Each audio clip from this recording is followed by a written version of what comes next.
Hi నమస్తే అండి. నేను సత్యాని. Welcome back to Sri Satya recipes. ఈ వీడియోలో ప్రతి పూరి పొంగేటట్టుగా చిన్న టిప్తో పూరి చేయడం చూపిస్తున్నాను. అలాగే ఉల్లి బంగాళదుంప కర్రీని చేయడం చూపిస్తున్నాను. పూరీలోకి కర్రీని చేయడం చూపిస్తున్నాను. అయితే ఈ కర్రీని హోటల్ స్టైల్లో ఇంట్లోనే చాలా పర్ఫెక్ట్గా చేసుకోవచ్చు. అయితే ఈ పూరి అండ్ కర్రీని చాలా సింపుల్గా చేసేసుకోవచ్చు. సో ఈ వీడియో మీకు నచ్చిందంటే లైక్ చేయడం మర్చిపోకండి. మీ ఫ్రెండ్స్కి రిలేటివ్స్కి షేర్ చేయండి. మన ఛానల్ని కొత్తగా చూస్తున్న వారైతే తప్పకుండా సబ్స్క్రైబ్ చేసుకోండి. వీడియోలోకి వెళ్ళిపోదాము. ముందుగా పిండిని కలుపుకోవాలి. ఈ కప్పుతో 2 కప్పులు గోధుమ పిండిని వేస్తున్నాను. ఇందులో 1/2 టీ స్పూన్ సాల్ట్ వేసుకోవాలి. 1 టేబుల్ స్పూన్ ఆయిల్ వేసుకోవాలి. ఒకసారి పిండిని మొత్తం కలుపుకోవాలి. పూరీకైనా చపాతీకైనా ఇలా ఆయిల్ వేసి కలపడం వలన సాఫ్ట్గా వస్తాయి. కొద్దిగా వాటర్ వేసుకుంటూ కలుపుకోవాలి. చపాతీకి అయితే కొద్దిగా ఎక్కువగా సాఫ్ట్గా కలుపుకోవాలి. అదే పూరీకి మాత్రం కొద్దిగా గట్టిగానే కలుపుకోవాలి. 2 కప్పుల పిండికి 1 కప్పుకు తగ్గించి నీళ్లు పడతాయి. సో ఇలా ప్రెస్ చేసుకుంటూ ఒక 5 మినిట్స్ కలపాలి. 1 టీ స్పూన్ పైన ఆయిల్ వేసి ఇలా పిండిని ఒకసారి కలుపుకోవాలి. పిండిని కలిపి మూత పెట్టి పక్కన పెట్టుకోవాలి. ఇలా ఆయిల్ అప్లై చేసి పక్కన పెట్టడం వలన పిండి సాఫ్ట్గా అవుతుంది. అంతలో పూరీలోకి ఉల్లి బంగాళదుంప కర్రీని ప్రిపేర్ చేసుకుందాము. స్టవ్ పై కడాయిలో 2 టేబుల్ స్పూన్స్ వరకు శనగపిండిని వేసి పచ్చివాసన పోయే వరకు హీట్ని లో ఫ్లేమ్లో పెట్టుకొని వేయించుకోవాలి.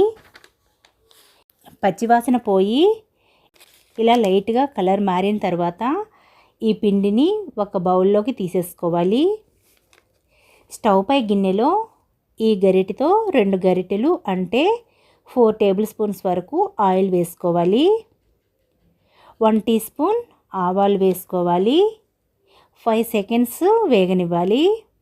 ఇందులో కట్ చేసిన 4 పచ్చిమిర్చిని వేసి వేయించి అలాగే కట్ చేసిన 2 పెద్ద సైజు ఉల్లిపాయలను కూడా వేసి వేయించుకోవాలి. ఇందులో 1/2 పీస్ క్యారెట్ ముక్కను కూడా తురిమి ఇందులో వేసుకొని వేయించుకోవాలి. లో ఫ్లేమ్లో ఉంచుకొని వేయించుకోవాలి. 3 కరివేపాకు రెమ్మలను కూడా వేసి వేయించుకోవాలి. వీటిని ఆయిల్లో వేగనివ్వాలి. ఇందులో 1/2 టీ స్పూన్ పసుపు వేసి కలుపుకోవాలి. మూత పెట్టి 1 నిమిషం పాటు మగ్గనివ్వాలి. ఇలా వేగిన తర్వాత టేస్ట్కి తగినంత సాల్ట్ వేసుకోవాలి. ఒకసారి అంతా కలిపి మూత పెట్టి వేగనివ్వాలి. ఆనియన్స్ ఇలా వేగితే సరిపోతుంది. బాగా కలర్ వచ్చేంత వరకు వేగనవసరం లేదు. ఉడకపెట్టిన 1 బంగాళాదుంపను కూడా చిదిమి ఇందులో వేసుకోవాలి. అంతా ఒకసారి కలిపి వేయించి పక్కన ఉంచిన శనగపిండిలో వాటర్ వేసి కలిపి ఇందులో వేసుకోవాలి. ఇలా ఇంకొక గ్లాస్ నీళ్లు పోసుకోవాలి. ఉడికేసరికి ఇంకాస్త దగ్గరగా అయిపోతుంది కాబట్టి ఇంకొక 1/2 గ్లాస్ నీళ్లు వేసుకోవాలి. సో దీని కన్సిస్టెన్సీ అనేది ఈ విధంగా ఉండాలి. మూత పెట్టి 2 మినిట్స్ ఉడకనివ్వాలి. ఉడికిన తర్వాత దీని కన్సిస్టెన్సీ అనేది ఈ విధంగా ఉండాలి. చల్లారిన తర్వాత ఇంకొద్దిగా దగ్గరగా అవుతుంది. స్టవ్ను ఆపి దీన్ని పక్కన పెట్టుకోవాలి. పిండిని మళ్ళీ ఒకసారి కలిపి పూరి ముద్దల్ని చేసుకోవాలి. ఇలా అన్ని ముద్దలను చేసుకోవాలి. ఈ పిండి ముద్దను పొడి పిండిలో ఒకసారి డిప్ చేసి పూరి కింద ఒత్తుకోవాలి. పూరీని చేసేటప్పుడు చాలా డెలికేట్గా చేయాలి. గట్టిగా ఒత్తుకుంటూ చేయకూడదు. ఈ మందంలో చేసుకోవాలి. బాగా పల్చగా చేయకూడదు. పల్చగా చేసామంటే పూరి పొంగకుండా అప్పడంలా వేగుతుంది. ఇదొక్కటి గుర్తుంచుకోండి, ప్రతి పూరి పొంగాలి అంటే మనం పూరీని బాగా పలచగా కాకుండా ఈ మందంలో చేసుకోవాలి. ఇలానే మిగిలిన పూరీలన్నింటినీ కూడా చేసుకోవాలి.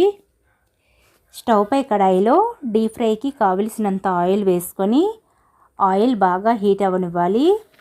ఆయిల్ బాగా హీట్ అవ్వకపోతే పూరీకి ఆయిల్ లాగేస్తుంది.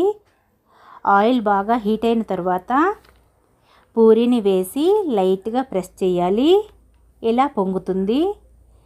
దీన్ని రెండో వైపు తిప్పి వేగిన తర్వాత తీసేసుకోవాలి. ఇదే మాదిరిగా ఇంకొక పూరీని కూడా వేసి ఇలానే వేయించుకోవాలి.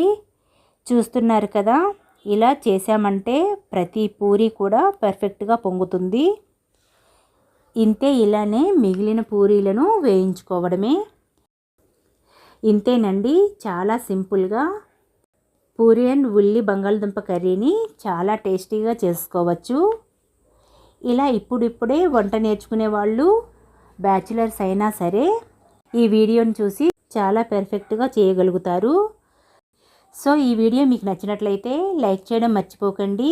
మీ ఫ్రెండ్స్కి, రిలేటివ్స్కి షేర్ చేయండి. మన ఛానల్ని కొత్తగా చూస్తున్న వారైతే సబ్స్క్రైబ్ చేసుకోండి. Thanks for watching Shri Satya recipes.